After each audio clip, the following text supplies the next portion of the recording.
أعوذ بالله من الشيطان الرجيم.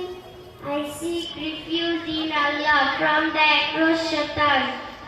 আমি অভিশপ্ত শয়তান থেকে আল্লাহর কাছে আশ্রয় প্রার্থনা করছি।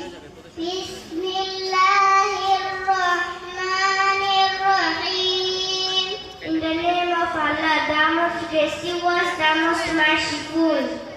পরম করুণাময় অসীম দয়ালু আল্লাহর নামে। ইযা ওয়াকাতিল Waqiah, when the event shall be taken place. যখন কিয়ামতের ঘটনা ঘটবে। লাইসা লিওয়াকাতিহা কাযিবা, then no soul can deny it has come. যার বাস্তবতায় কোনো সংশয় নেই। খাফিদাতুর Rafia, it will undertake some and proud in offense. এটা নিচু করে দেবে, সম্মানিত করে দেবে। ইযা রুজ্জাতিল আরদু Razza, when the earth violently shaken. এবং প্রবল দ্বারা প্রকম্পিত হবে পৃথিবী।